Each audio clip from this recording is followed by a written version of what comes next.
Retornando aqui, gente, boa noite.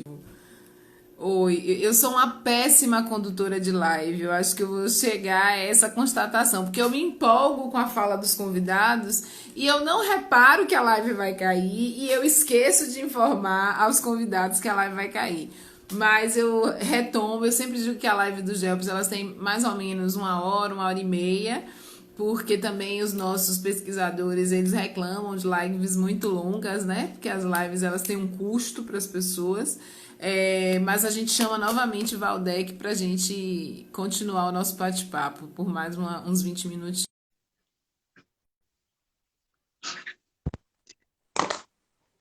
Opa, de volta. Eu me empolgo com a conversa e eu esqueço de dizer vai cair. Eu nem prestei atenção que ia cair.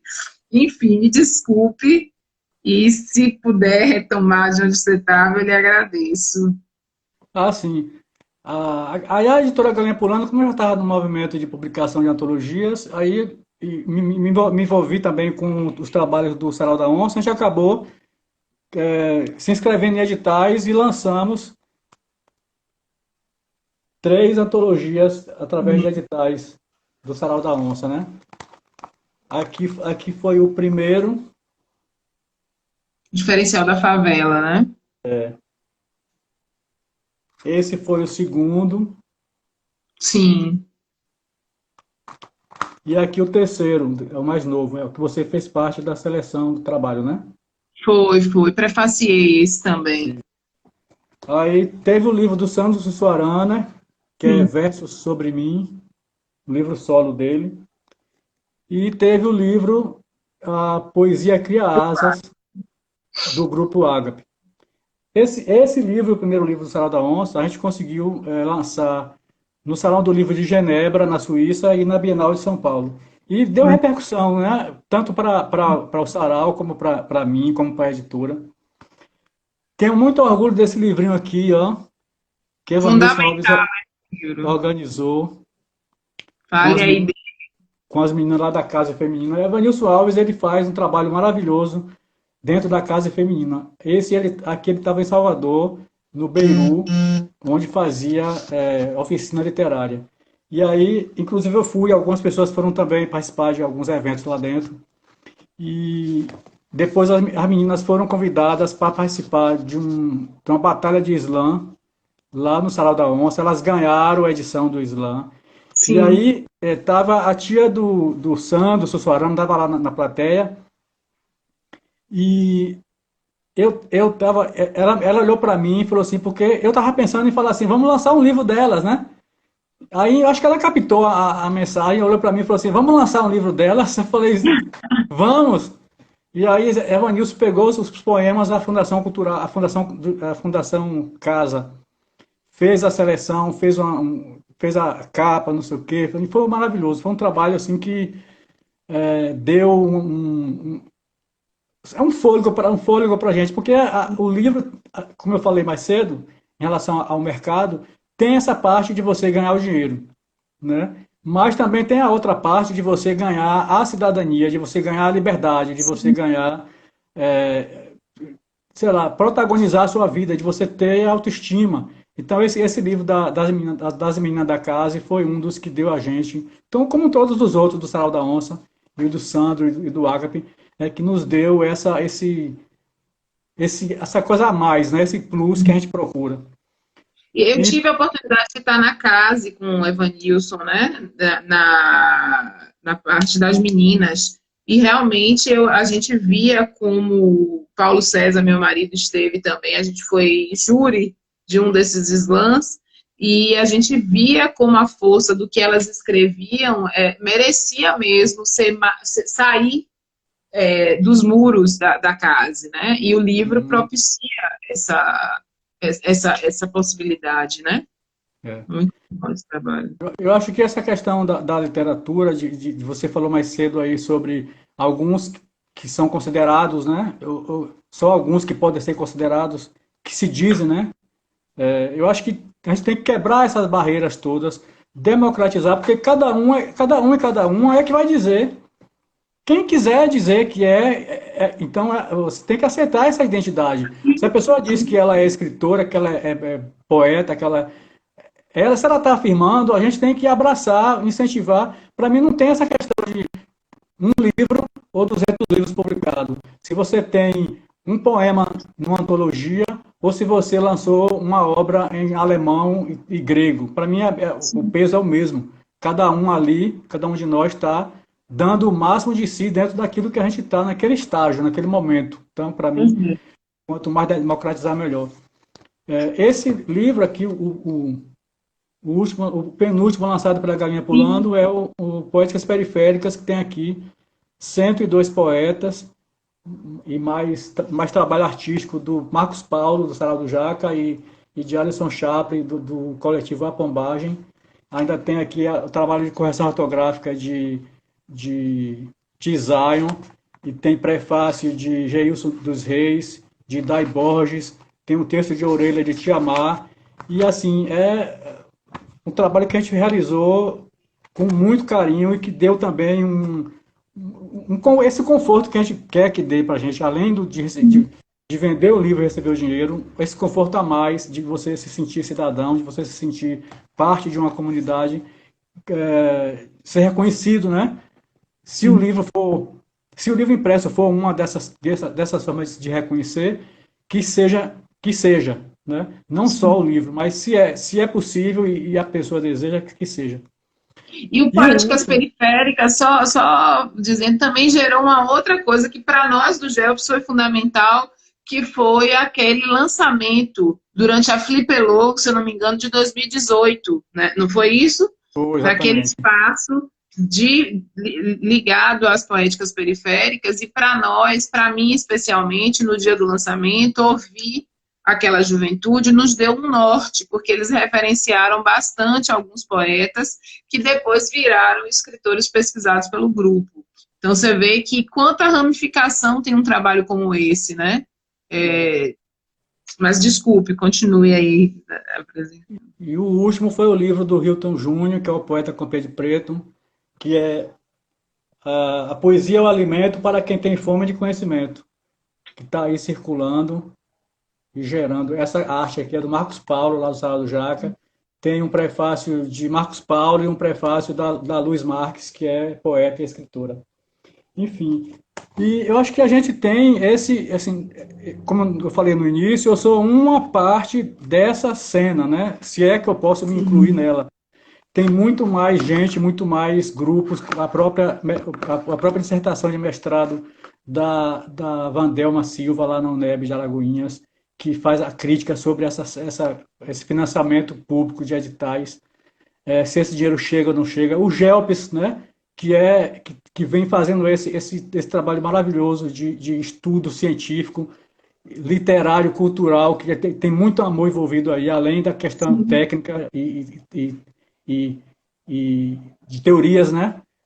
Eu posso citar também o trabalho da Uma Leitura Negra, que é a Laís Porto, a Sim, Lorena Ribeiro, com Passos Entre Linhas, o Lendo Mulheres Negras, os Diálogos Insubmissos de Mulheres Negras, a editora Reaja, que eu já citei mais cedo aí com o Hamilton Borges e a Escola Winnie Mandela, a editora Organismo, do nosso colega, nosso amigo Jorge, né? nossa. Os Cadernos Negros com o Jairo Pinto e uma galera que segura essa onda aí. Há alguns toques, né, que também tem passeado por aqui. Enfim, a Malê Editora, que também tem Sim, ramificações aqui na Bahia. O Roberto Leal com a editora Ominira, que sim, ele vai para países da África, Cabo Angola, né? Verde, Angola, é, Guiné, ele já foi para uns 3 ou 4 países da África. Os trabalhos das bibliotecas comunitárias, né, extraordinário, de carregar nas costas um trabalho que deveria ter muito mais apoio, né? Os contadores, contadoras, mediadores de história, né? A parada do livro da Bahia, que é um trabalho do Plano Municipal do Livro e Leitura, do qual eu faço parte, que a gente faz, é uma das ações do Plano Municipal do Livro. A balada literária que o Nelson Maca realiza aqui com o Marcelino Freire, e com o apoio do Chico Assis, onde a gente conseguiu lançar o Poéticas Periféricas na Casa do Benin. O trabalho que a Denise Carrascosa faz com as mulheres lá no presídio feminino, o trabalho que eu já citei do Evanilson Alves, e aí dos saraus todos, né? Do Jaca, do Cabrito, Sarau do Pombal, a, a Alessandra Ramos, que eu acabei hoje conversando mais profundamente com ela sobre a pesquisa que ela fez sobre a presença ou ausência das mulheres na cena de saraus da cidade, os slams das Minas, né? O slam das mulheres lá de Camaçari, Sim. o trabalho que o professor Paulo Paes faz aí, inclusive defendeu a dissertação de mestrado dele agora sobre os saraus, o trabalho do Rede ao Redor, a literatura de cordel, né? O que esse pessoal faz pela democratização do saber, os rappers, né? Os batalhadores de slams, que é outra coisa, não é? Tem a batalha de slam e tem uma outra batalha que é o freestyle, que é tipo o repente, que é na hora você vai e fala e repete e dá resposta e retruca e faz aquele debate. O grafite, que é uma forma de literatura, eu aprendi isso com o Zezé Luquemi, que é uma das pessoas que mais ilustrou o livro do Sarau da Onça e dois livros meus, enfim. E aí o meu pesar para, por exemplo, só ter 9 mulheres na Academia de Letras da Bahia. Em 40 cadeiras, só ter 9 de mulheres. Né? E sim, o trabalho que o João Vanderlei de Moraes Filho faz com o Caruru dos Sete Poetas e fazendo um intercâmbio há muito tempo, da Maria da Cruz, há muitos anos, o Douglas de Almeida, a Semira Missé, com a Colômbia. Assim, tem uma série de coisas que a gente acaba não tendo tempo e fugindo da cabeça de tanta coisa que a gente Sim. poderia E falar. para a Quantos gente. atores e atrizes dessa cena, né? Pois a Rita Pinheiro, ela fez uma. A gente já está se encaminhando para dar fechamento à live, mas tem algumas perguntas que nos foram feitas. Rita Pinheiro, ela pergunta o que você acha da dinâmica literária de Salvador em relação ao nosso país. Eu fico pensando que a gente tem um eixo, obviamente, nesse cenário de mercado editorial brasileiro, que seria Rio-São Paulo, e não é só o eixo do mercado editorial, é o eixo econômico, né? Mas, por exemplo, tem casos, como o caso do Rio Grande do Sul, por exemplo, que eles, fora desse eixo, conseguiram mobilizar uma cena literária muito forte, e tanto da formação de escritores, quanto da inserção desses escritores em premiações importantes, quanto de institucionalizar ações como a Feira do Livro de Porto Alegre, a Feira do Livro imensa, que é um mês inteiro de atividades, enfim. Como é que você avalia, sabendo que nós, né, isso é óbvio, a gente não é o eixo, a gente não está no eixo do mercado editorial brasileiro, Salvador, Bahia, mas como é que você avalia a nossa cena Olha, literária? nós temos tudo. Nós temos tudo aqui. Nós temos gráficas, editoras, podemos fazer as nossas próprias livrarias, vender na banca de jornal. Nós temos críticos de literatura, temos professores de literatura, tem institutos de letras, tem universidades, tem escritores, poetas, tem espaços onde a gente já percorre assim afoitos para tanta apresentação que tem. Temos teorias sobre nós, né? Nós temos Sim, críticas, nós temos escritores e escritoras que estão no mesmo top ou mais do que esse chamado eixo. Né? Por que a gente não se desloca desse eixo, né? Não forma a sim, nossa própria, a gente não se dá as mãos, se conhecer mais, se encontrar mais. Eu acho que essa pandemia aproximou a gente, né?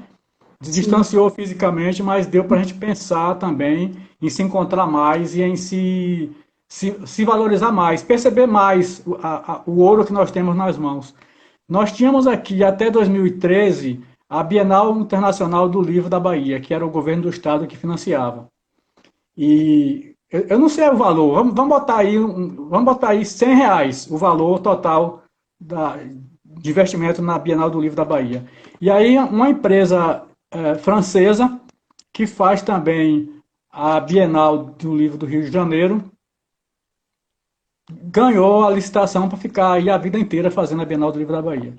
E aí o dinheiro público, que era os R$ 100 que eu falei, para investir na Bienal inteira, aí o espaço físico, que é do Estado, era entregue a essa empresa durante o período, para ela se instalar ali dentro.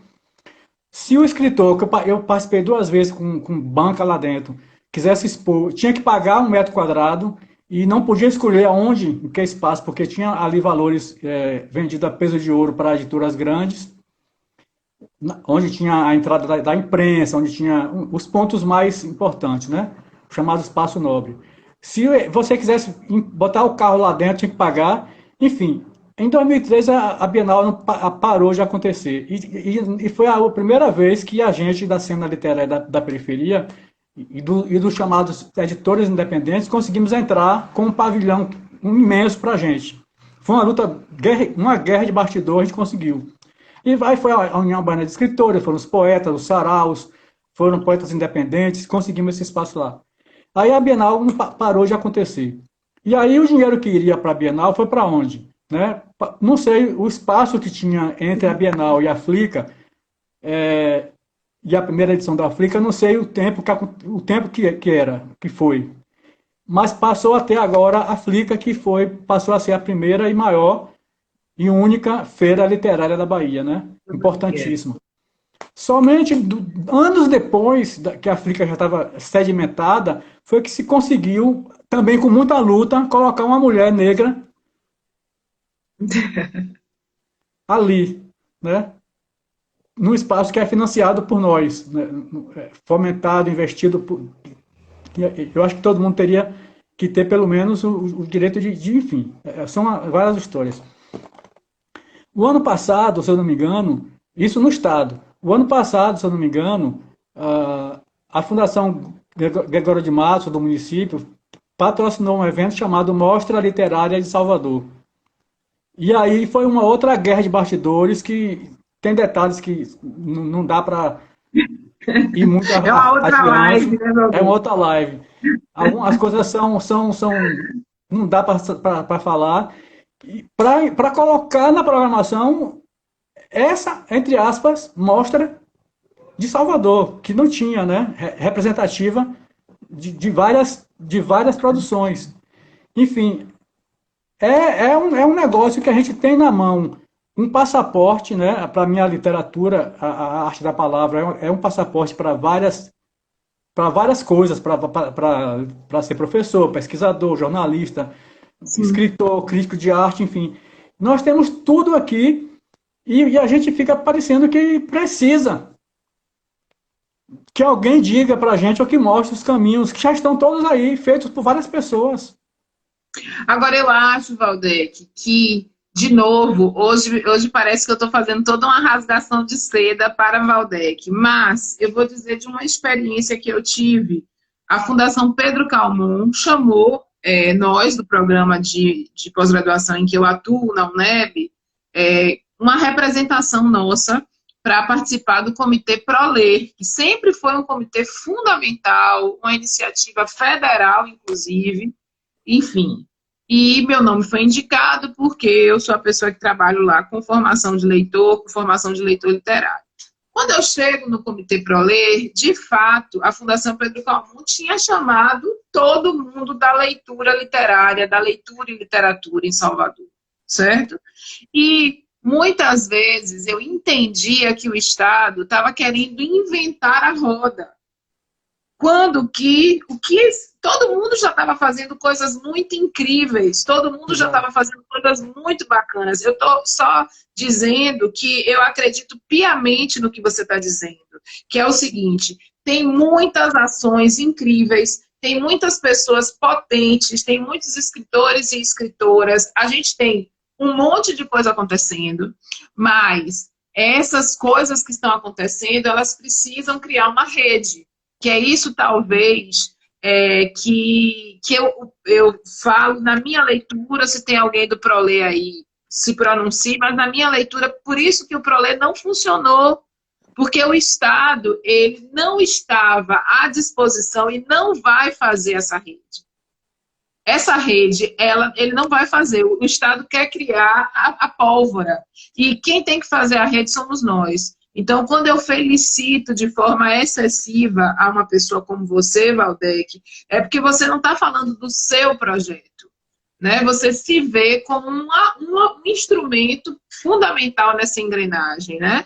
E você faz isso que muitos de nós estamos precisando fazer, quer dizer, não é o meu projeto. Não é a rede de bibliotecas comunitárias, que é um projeto fundamental, atua muito melhor, ao meu ver, do que as bibliotecas institucionais, né? Do que as bibliotecas ligadas ao Estado, etc. e tal. Mas, por exemplo, é que todo mundo diga, a gente precisa que o meu projeto, sem perder as suas especificidades, faça parte dessa rede. Você faz isso muito bem, de transitar e costurar essas coisas, mas eu acho que muitos de nós não fazemos, né? Os grupos de pesquisa sobre leitura, literatura, eles deveriam estar mais sincronizados, dialogar mais, os projetos de leitura, né? Tem muita coisa acontecendo, mas cada um no seu quadrado, e aí, assim, a gente não consegue fazer com que a cena exploda e seja visibilizada nacionalmente, ao meu ver. E minha rasgação de seda com a pessoa de Valdec é justamente isso que você faz. Você transita, você costura bem esses espaços. E a gente fica muito feliz com isso. Eu fecho com uma pergunta de Ana Jara. Dentro desse cenário que ela mesmo escreveu em algum momento como lamentável, né? É lamentável. A Bienal iria acontecer nesse 2020 agora, e no ano passado eu estive com o Primo Maldonado, e Primo, que é uma figura que está no centro, né, de prestígio desses espaços, reclamava do valor que ia pagar. Então, imagine, se o cara que distribui livros em Salvador, via LDM, estava reclamando, imagine as produções periféricas. Então, a pergunta de Ana Jara vai nesse sentido. Você acha que o recorte racial impacta nessas questões aí, nesse processo? Impacta. E a empresa que ganhou a Bienal da Bahia, que vai ser feita pela prefeitura, é a mesma empresa que fazia para o Estado, que é a Faga Eventos, que é francesa. E ganhou por 30 anos aquele espaço ali, né? Enfim. A questão racial impacta em tudo, né? E assim, a gente tem quem é que discute o que é literatura?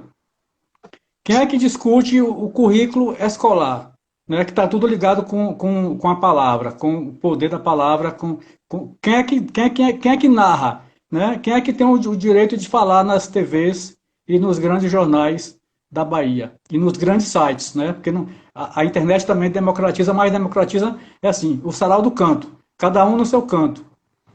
Você não tem acesso a uma rede social de uma grande TV, ou de um grande jornal, ou de um grande artista para poder colocar seu material ali.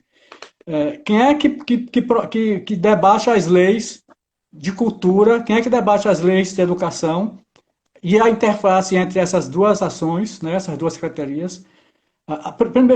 Começar as fundações, uma é para livro e leitura e a outra para literatura. São duas fundações, cada um com orçamento michuruca, para produzir livros e produzir as ações culturais com artista da palavra. E aí você vai ver ali dentro daqueles espaços de discussão e o discurso, né? Por exemplo, quando eu estava no colegiado de literatura, a gente estava fazendo plano de ações para a literatura, e a gente estava caindo na mesma armadilha, porque o discurso já estava pronto. Sim. Então, estávamos criando, achando que estávamos nos incluindo, mas a gente estava só batendo carimbo em cima do que já era.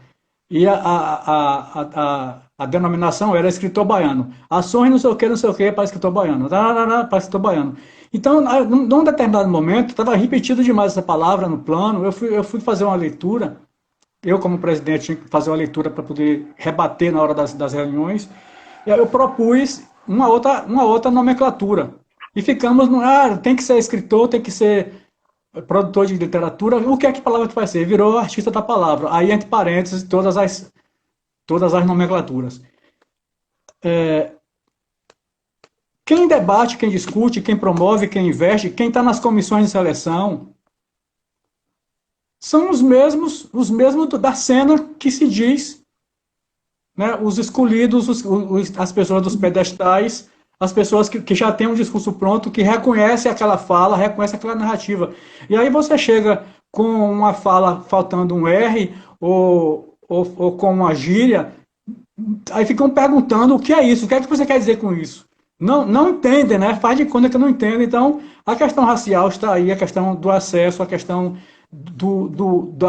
da distância de onde você mora para o lugar onde a discussão é feita também, né? Onde e como se divulga essas reuniões, quem pode entrar nesses prédios com segurança na porta, né? Onde você tem que mostrar uma identidade, onde você tem que dizer com quem você vai falar, né? Aí volta aquela história com quem você está falando. Sim. Então, é uma série de impedimentos que a gente falar, por exemplo, que a gente não consegue se encontrar, por que a gente não consegue se encontrar, né? Tem outras perguntas antes dessa, são várias e várias perguntas antes dessa. O Hamilton Borges, ele fez a provocação aí mais cedo, mas ele já não aguenta mais, não aguentou mais, ele partiu para fazer como ele pôde. É o melhor, é a forma mais adequada, não importa, ele está fazendo, está encontrando as soluções. A gente pode também começar a se comunicar como cada um de nós está fazendo, furando essa bolha, ou como é que cada um de nós está validando as ações que estão aí da opressão. Porque muitas vezes a gente está dentro de um processo de discussão, somente lê os relatórios, lê os regulamentos, lê tudo aquilo que tinha lá e vem e rebate até a nossa própria ideia. Muitas vezes a gente está defendendo uma ideia que nem nossa que é contra os nossos princípios. Então, a questão racial está completamente, do começo ao fim. Eu estava conversando com uma menina mais cedo, porque ela é mais nova do que eu, e ela vai saber, que eu em total respeito a ela, sobre a dissertação de mestrado, que ela estava com vergonha de fazer a correção final, vergonha e falta de coragem, desânimo e desestímulo para apresentar a versão final para a banca. Já tinha sido aprovada e tudo, era só terminar e entregar lá. Porque ela foi completamente desmotivada, ela foi completamente desestimulada e sei lá, destruíram completamente o sonho que ela tinha, dizendo que era um objeto que não tinha interesse, porque era o quê? Era um objeto que falava da falta da presença das mulheres na cena literária do sarau da periferia. Quem é que vai querer saber sobre isso? Então ela me falando, eu não defenderia o que fosse num ambiente desse. E não foi numa instituição da esquina. Sim. Foi na maior universidade da Bahia, né? Onde estão ali os pesquisadores, os doutores, né? Sei lá, dá vontade de falar uns palavrões aqui. Mas essa menina é completamente atordoada por essa falta de respeito de um lugar que deveria acolher ela e incentivar ela, né, de buscar. Ela não passou no mestrado porque ela tinha competência. Aí você desmerecer um trabalho de uma pessoa que vem de um lugar, e aí a gente já sabe de onde vem esse lugar, né? É um lugar distante, é um lugar, enfim, onde para ela chegar ali, ela teve que quebrar milhões de barreiras. E aí ela chega lá, defende a dissertação dela, e isso de igual para igual, porque um mestre está falando com a sua ou o seu orientadora, de igual para igual, né? Para mim, mas eu fiz o pós-doutorado, eu fiz literatura comparada na Universidade de Paris 5, Paris 6, Paris 7. Que interessa? Se você não consegue respeitar, se você não consegue entender, se você não consegue ser empático, você não consegue aceitar um ponto de vista de um lugar que você nunca foi, você não conhece nada daquilo ali, você diz que você nega e você... É o racismo de cima a baixo. Então, as nossas instituições, infelizmente, estão impregnadas disso. E a gente, muitas vezes, mesmo dizendo que não, também contribui, né? Porque o estabelecimento já está aí. as fontes de pesquisa são aquelas. Você é obrigado a pesquisar em cima de determinadas teorias e afirmar determinados pesquisadores que vieram antes de você. E se não deixam que você entra, como é que você vai mudar o rumo dali para frente? Como é que alguma pesquisadora depois vai se espelhar na sua tese, na sua dissertação, se você não tem coragem Muito importante. nem de depositar mais a sua dissertação ali dentro, né? Então, se morrem 60 mil jovens por ano no Brasil por questões raciais, de tiros, morre a mesma quantidade ou mais, porque não vai por falta de acesso, não vai por falta de dinheiro para se manter naquele espaço, não vai por desestímulo, não vai porque não tem espelho, não vai porque o espelho que foi para lá fica com vergonha de botar o vidro para que outra ou outra se espelhe ali, né? Então é uma estrutura muito adoecida, muito, sei lá, não dá para... Eu não consigo pensar em palavras amenas para falar sobre um assunto desse. Então, lamentável mesmo, Jaquinha, é muito lamentável. É uma coisa que a gente tem que se envergonhar e quebrar, sei lá, quebrar de alguma forma. A gente pode fazer muita coisa. A gente pode fazer muita coisa. Essas lives, por exemplo, debatendo esses impedimentos, esses apagamentos, né? E muitas vezes desperta em alguém aí, né? Encoraja, fortalece. A gente às vezes nem sabe, nem vai chegar na gente essa resposta, mas eu acho que a semente a gente tem que jogar. Sim. Eu queria terminar minha fala com uma historinha infantil, é um livrinho infantil que eu recebi, tem uns 15 anos, de uma professora que dava aula numa cidade próxima, mas o acesso era por trem. E todos os dias ela sentava na janela e ficava com a mão do lado de fora do trem, balançando a mão. E sempre sobrava espaço perto dela na cadeira, mas ninguém sentava. E ela nunca tinha se dado conta, mas uma hora você olha que a cadeira vazia, as pessoas em pé, ela viu um aluno dela, ela falou, fulano, sente aqui. Aí, não, professora, muito obrigado. E se recusou e acabou não sentando mesmo. Por quê? Aí ela ficou encucada, perguntou para ele, por que você não quer sentar? Ficou insistindo, insistindo. Ele falou, não, é porque as pessoas ficam falando. Elas ficam falando o quê? Professora, a senhora sabe, né? A senhora aí, com essa mão para fora, balançando aí. Toda vez que a senhora vai para a escola e quando volta, balançando a mão do lado de fora do trem, as pessoas têm falado constantemente e ninguém senta junto da senhora por causa disso. Mas aí ela chegou e chamou ele e mostrou o que é que ela fazia com aquela mão dela balançando. Primeiro ela mostrou na beira da linha do trem, né? O que é que você está vendo na beira da linha do trem? Uma série de flores, né? Muitas flores, de todas as cores e tamanhos. Eu estou vendo flores, flores, flores. Pois é, todos os dias eu jogo semente.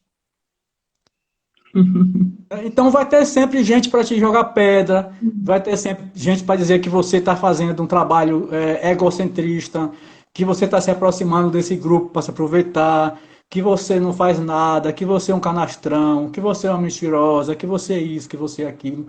Então se a gente, cada um de nós, que faz uma coisa grande ou pequena, ou média, ou o que for, acredita no que faz, acha que está sendo bem para a humanidade, bem para alguém, para um ali do lado, não precisa nem ser o bairro inteiro. Se você salvar um, você já fez muita coisa. Continua fazendo.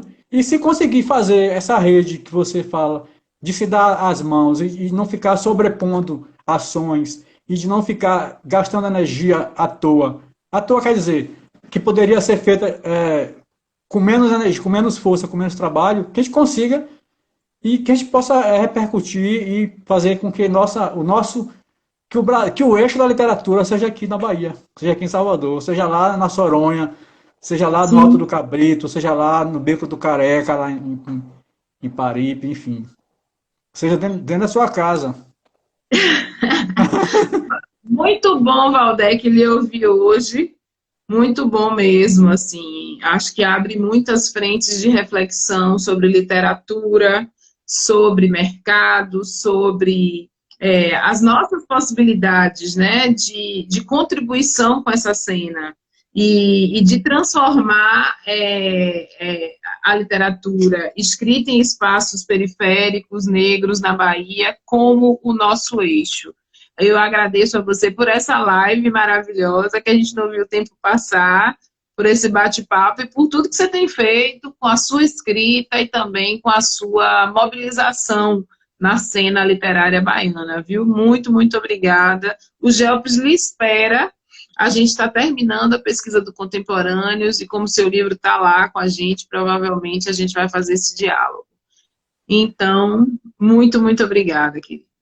Eu que agradeço, eu estava aqui, eu tenho 2 dias, olha, desde o dia que você falou que eu comecei a fazer um rascunho, eu tenho um documento de umas 8 páginas fazendo rascunho, lembro de uma coisinha, vou lá, lembro de uma coisinha, vou lá, porque eu não consigo levar assim um debate, né? Porque minha memória é Sim. muito curta e hoje foi o dia de eu não conseguir dormir, à tarde queria dormir para descansar, para mais tarde, que era agora, começar a falar, não consegui.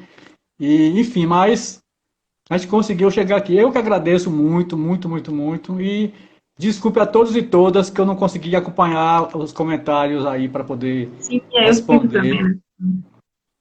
Eu copiei alguns no começo, mas depois que o telefone caiu, eu não consegui. Pois Não é. consegui mais nada. Obrigado, Ana Jara, Flor de Lis e todo mundo aí. Rosane Jovelino, que é uma escritora Sim. que você precisa conhecer também, lá do Quilombo Caonge, lá de Cachoeira. Quero, quero muito. Viu?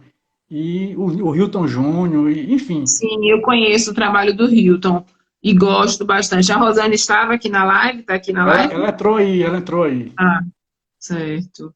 Um Pois é, beijão a para gente todas e todos. uma das coisas que o Jeps entende é que a gente, por mais que faça esse mapeamento, a gente ainda está no começo da pesquisa, porque tem muita coisa para a gente conhecer e aprender. Um abraço, viu? Que essa pandemia passe logo para que a gente se abrace presencialmente. Muito Tá obrigada, bom. querido. Me Vamos ver. despeço de Valdec agora. Deixa eu só. Como é que eu faço? Não estou conseguindo fazer. Salva tudo aí que eu vou copiar depois. E é uma das coisas que a gente tem feito. Eu não estou conseguindo remover, na verdade. Ai, meu Deus. Mas enfim. Ah, tá. Consegui agora. As lives, elas ficam salvas no nosso perfil. Nos primeiros dias elas ficam no feed, mas elas depois vão para um linkzinho do IGTV, que fica no próprio perfil. Semana que vem a gente dialoga com Michel Iacchini. Aí a gente vai falar muito de literatura, de vida saudável, de outros movimentos aí que ele faz um link com a literatura. Agradeço a presença de todas e todos. Hoje, especialmente, quero agradecer a presença da minha mãe, Norma, que eu vi que ela entrou em alguns momentos aqui, e eu fico muito feliz que ela está ouvindo também esse diálogo. Valeu, minha gente, muito obrigada. Que passe logo esse momento para a gente voltar para os saraus, para a rua, né? Porque essa literatura que a gente gosta é uma literatura muito que ela se vivifica na rua. Um abraço. Tchau, boa noite.